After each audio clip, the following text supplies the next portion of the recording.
Are you stuck? Ito na lang ba yung problema ko araw-araw? And alam nyo ang darkest secret niyan? Gustong gusto nila yon. Alright, good morning, Coach G here. Again, yes, finally, nagpakita.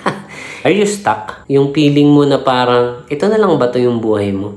Na parang paulit-ulit na lang, araw-araw, walang pagbabago, taon-taon na lang sinasabi mo sa sarili mo na, ito na lang ba?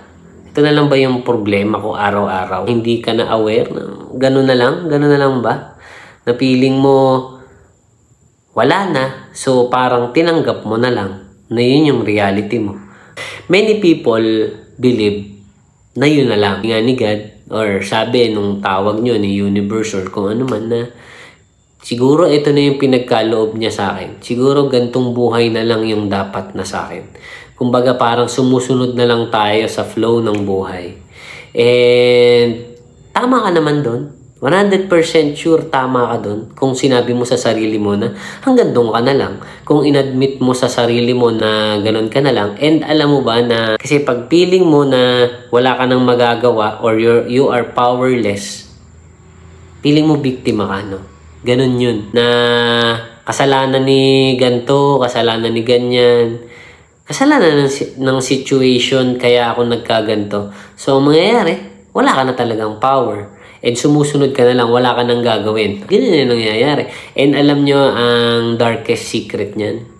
Gustong gusto nila yon. Gustong gusto nila yon na maging victim sila. Siyempre, paawa effect, di ba?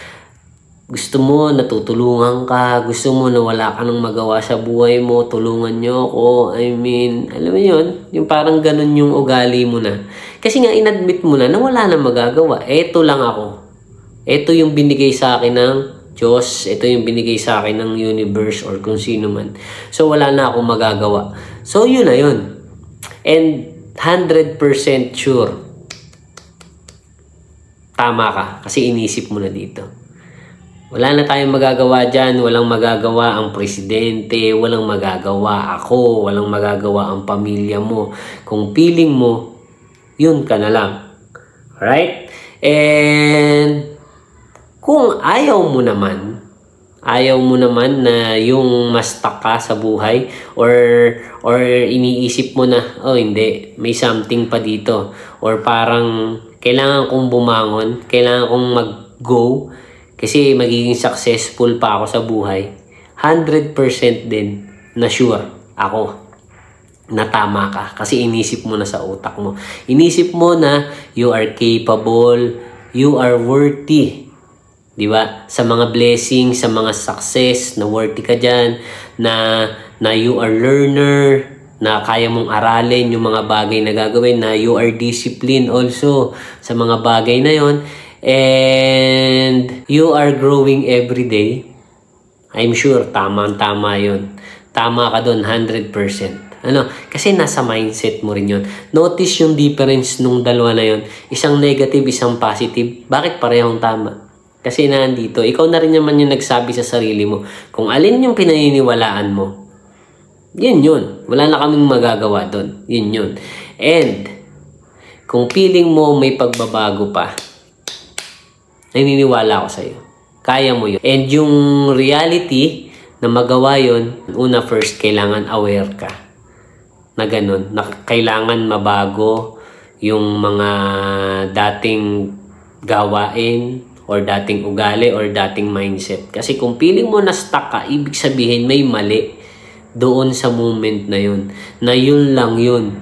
Kailangan, if you want things to change, kailangan mabago. So, unang-una, kailangan mabago yung mindset. Kasi unconsciously at consciously, kung pare-pareho yung ginagawa mo, pare-pareho yung mga tao na nasa paligid mo, pare-pareho na feeling mo biktima ka, pare-pareho na thinking nyo, I'm sure, wala magbabago. So, you have to change. Kailangan mo baguhin yung pananaw mo. Magsisimula yun sa mindset. And kailangan magbago rin yung gawain mo. Kailangan mabago lahat. Alright? And kung may nai-imagine ka na reality mo in the future, hindi na mahalaga kung ano yung past mo. Basta nai-imagine mo and you do the work every day. Mag-grow ka every day. Magbabasa ka every day ng self-development. I'm sure makukuha mo yun. And if you have the opportunity to make things right, ngayon, sa tingin nyo, ano magiging itsura nun? Yung ini-imagine nyo na future, kayang-kaya nyo. Yung success, yung wealth, yung love, kayang-kaya nyo. Sa tingin nyo, ano magiging future nun? Anong itsura nun? Diba? So, yun lang. Binibigyan ko lang kayo ng challenge na sana ma-realize nyo na kung gusto mong magbago, if you want things to change, nagsisimula yun sa utak. And 100% walang makakapagsabi ng tama o mali, kundi ikaw lang. Kung ano yung nasa isip mo, 100%, sure ako. Negative man yan, no? Positive. Better start the day right. Baguhin mo lahat. Yun. And once na binago mo yung thinking mo, hindi madali. Never naging madali ang lahat. Pero kung dahil nga ayaw mo nang ma-stuck dyan, simulan mong baguhin yung mindset mo. Tulungan mo yung sarili mo. Acknowledge mo kung nasan ka. And I'm sure, once na binago mo na yun, and you know the fact that you are worthy, that you are capable, and sinabi mo yun kay God na hindi ka papayag na ma-stuck ka lang dito. Naririnig yan ni God, naririnig yan ni universe. Ripple effect will happen. Magugulat ka na lang na kaya mo pala.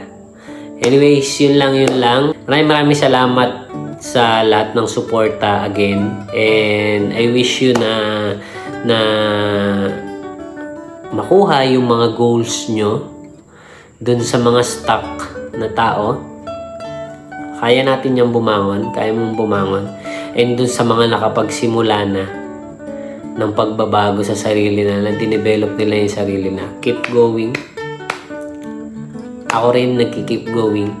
Pero alam natin na kaya natin, na capable tayo, and we are worthy sa mga blessings, sa mga wealth, sa mga riches na yan. So, tiwala lang tayo. May chance pa. So, tuloy-tuloy lang.